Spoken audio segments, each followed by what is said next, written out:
Episode 38, Mr. Men and the Tooth Fairy.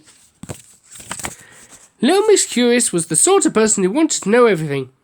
She was the sort of person who asked impossible questions. Questions like, what does a tickle look like? Although we know the answer to that one, don't we? Yeah, nice Easter egg this.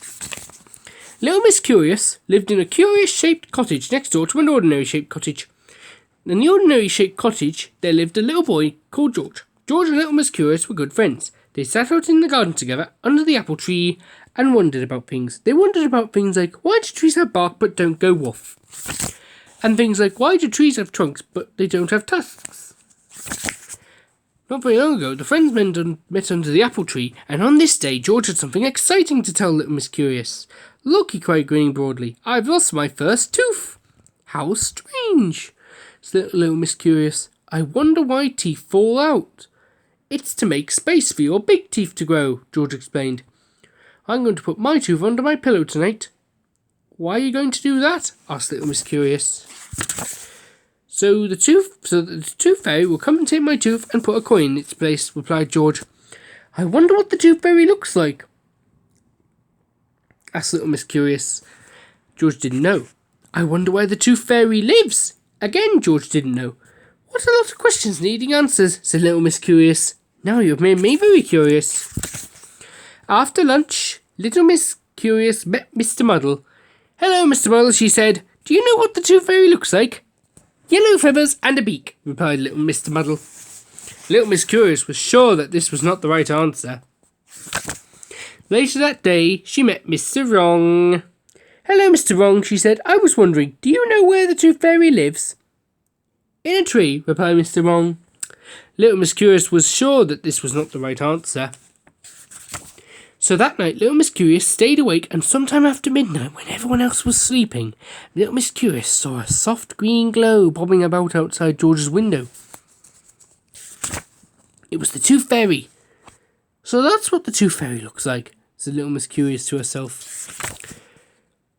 She followed the Tooth Fairy to another house, and this time she was able to peek through the window to see what happened next. She watched as the Tooth Fairy took a coin from her purse, reached under a little boy's pillow, and pulled out the tooth the sleeping boy had left there before he went to bed. The more Little Miss Curious watched the fairy at her work, the more curious she became.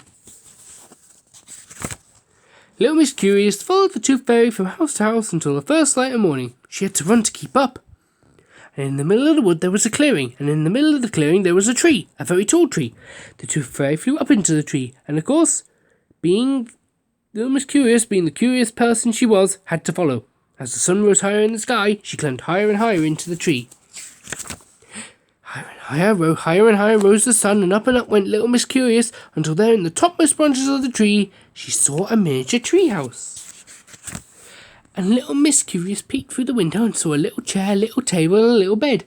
And there was the little fairy herself, brushing her beautiful teeth.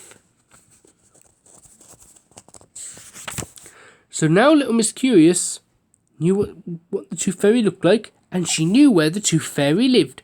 Her curiosity was satisfied, so she went home. But on the way home she had a thought.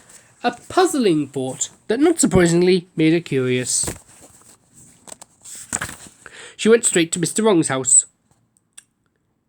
You are clever. How did you know the Tooth Fairy lives in a tree? She asked. Was I right? Exclaimed Mr. Wrong. How remarkable. I'm never right. Normally I am left.